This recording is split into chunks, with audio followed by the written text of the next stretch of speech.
Hello fellas, today I invite you to draw with me our style icon, the iconic Misa Misa from Death Note. I thought that it would be a great idea to continue drawing in my sketchbook traditionally because I've been drawing a lot digitally, and since it's the first time drawing on this desk, I had to set up my camera first. And I started with warm-up sketches. I've seen many artists do this, and a lot of them said that it is good if you want to warm up your hand. What it does, I think it is supposed to kind of get you into the flow, because sometimes you start and then it just doesn't look good, you know what I mean? So I thought maybe I should just start doodling something and see what comes out. Oh my god! Of course I drew without reference.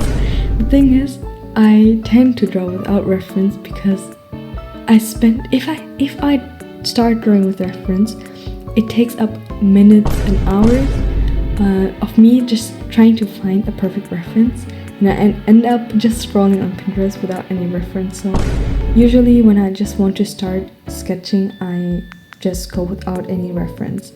And here you can see I drew a little figure, and you can see that the proportions are not well done. But I thought that for a warm-up sketch it doesn't matter. And to make it look less flat, I tried to add some shading by using values. And I think if you have a sketch which looks good but there's something missing, I recommend you to try out using values as well. And oh boy, I tell you, it adds so much to the drawing in the sketch. You will be bamboozled, because the first time I tried this method was in my last sketchbook. I saw this on TikTok. There was a person who drew their sketch without any real outlines and colored in using pencil, like a sketch a pencil to color in or block in the shades, and using the lightest, I think it was 2H pencil for the lightest value, and then go up or like go down the pencil shades. And I tell you, when I used this, there was this improvement curve I saw, and I was, wow, you don't know, I felt so proud. I was so happy because I felt like finally there's something helping me out, and I hope that this trick or this tip helps you out as well. And even in this little weird anatomy drawing I'm doing, look, I just added a few strokes and you can see what the drawing is showing. If I didn't add those strokes, or if I didn't try to block out the shadows, you would not notice, or you wouldn't recognize what I'm drawing. And I had this a lot in the past, where I drew something and it had so many outlines that you could not figure out what it is supposed to show. And as soon as I started blocking out the shadows and generalizing the shapes, it worked like magic, I tell you, bro. It was crazy. And since then, I try to use it a lot, because I also feel like it brings you out of your comfort zone and helps you improve and see things different. Because if an object is way too complicated, it is so easy to abstract it and make it easy to read. And if you look at this sketch, I again did not use a reference. I hope you do, because it helps apparently. I don't know, man, I don't use references. Don't blame me, bro. Don't blame me, I told you, otherwise I would just sit there and scroll on Pinterest. And I just didn't know what kind of pose to do.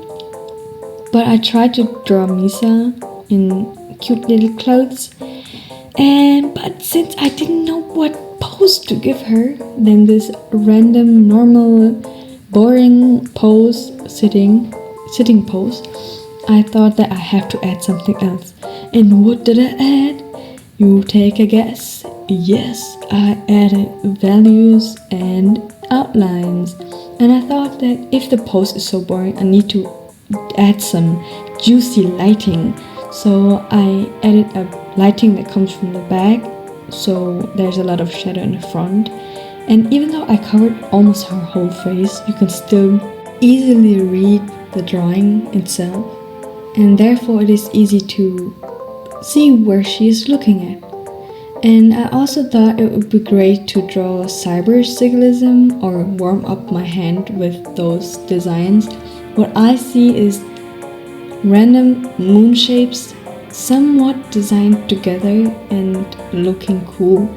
I don't know if there is a certain way or a certain rule on how to draw them. I saw it on Pinterest and I couldn't figure out how to draw them at first, but since I figured out that those are like moreover just random lines and half circles, you call it was pretty easy. But now on to the actual drawing of Misa Misa.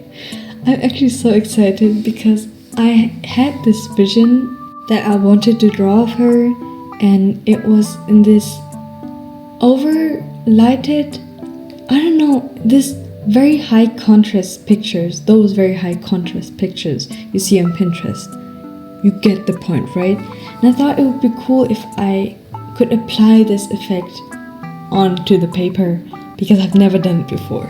But I was sure that I'm able to do it, because you have to stay optimistic, you know?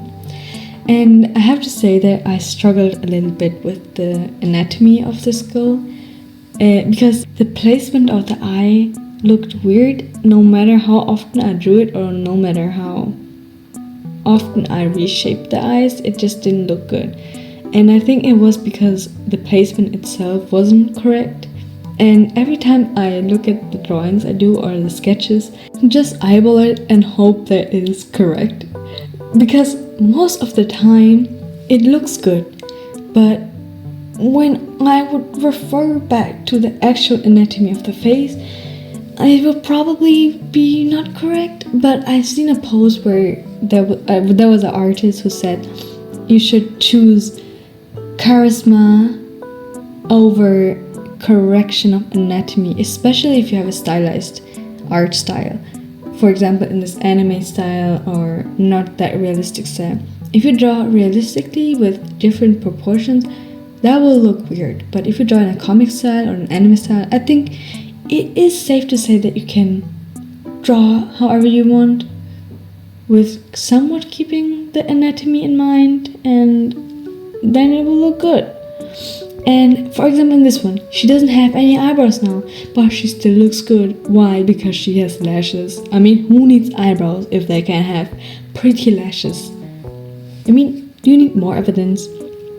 And since the eyebrows were too hard to draw, due to the probably anatomy incorrect proportions, I started drawing the hair.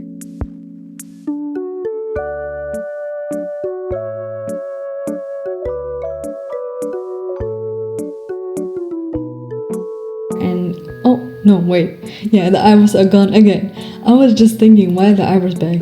But you know, I felt like maybe I should just leave the eyebrows and cover them up with hair, because I am a professional artist, and professional artists get out of their comfort zones and do stuff to improve and not to enjoy and relax. You know, that's how life is. It's not easy. It's not easy the same way it is not easy to draw a good nose. Sometimes I feel like the anime style of noses is more complicated than normal noses, but I committed to this anime style and I now have to go for it and do whatever I can to make the best out of it. And I thought it would be maybe looking better if I refine the hair a little bit more and not just leave some random strands that make up too much detail and just make it hard to read the hair. Very philosophical, I know. And I also feel that it is very hard to draw pigtails if you draw them in perspective, because there's this one anime girl that I've seen a lot of fan art of. Her name is Freya. You surely know who I'm talking about. And there's something about her hairline that I mean, her art is beautiful and the character design itself is also very pretty, but the hair, there's something about the hair that just doesn't look right. I think maybe the forehead looks too tiny and the bangs are kind of, but we don't judge. We don't judge on here the same way we don't judge my decision of not drawing the shadow lines or outlining where the shadows are and just going straight into the shadows with a marker. No risk, no fun, they say. But to spill out the truth, I did not keep in mind that I had the possibility to draw or like to outline the shadows. I just went straight into it because, you know, when you look at the drawing, you had a vision, and I just kept seeing Kokumi in this drawing. I don't know why. I think it's maybe because of the bangs that start or like that end on the lip level.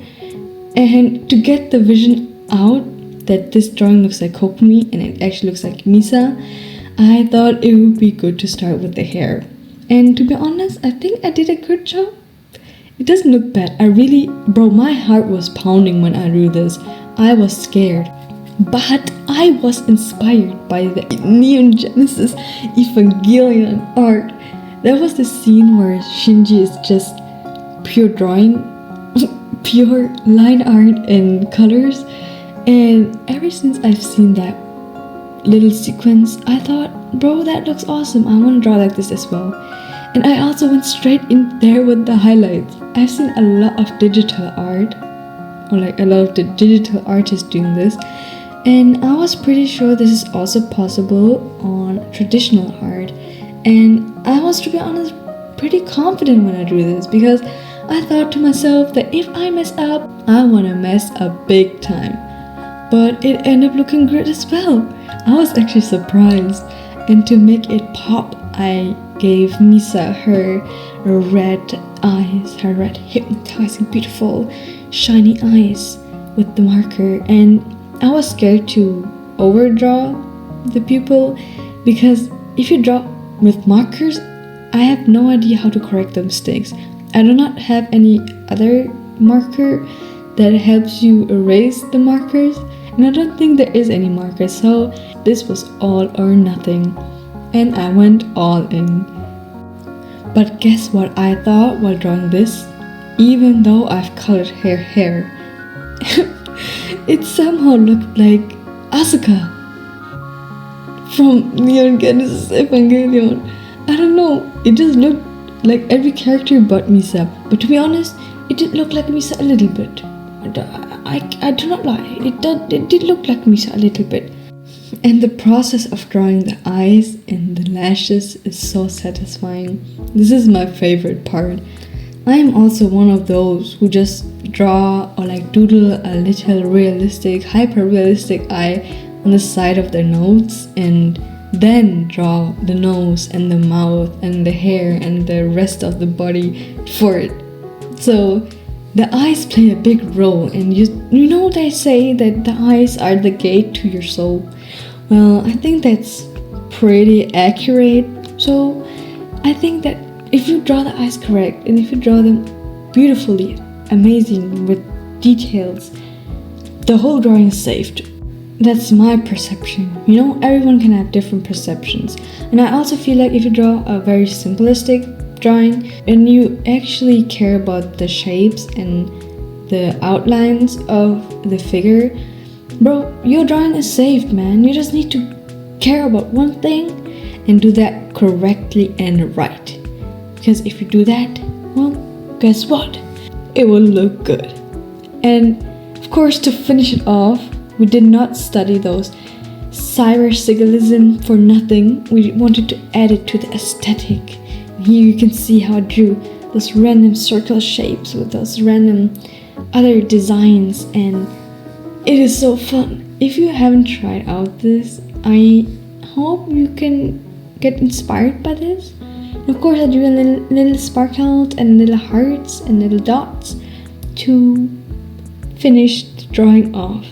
And there we have it, our finished drawing. It took me, I think, about an hour or 2 hours. I did not look at the time. It was, I think, 2 hours-ish.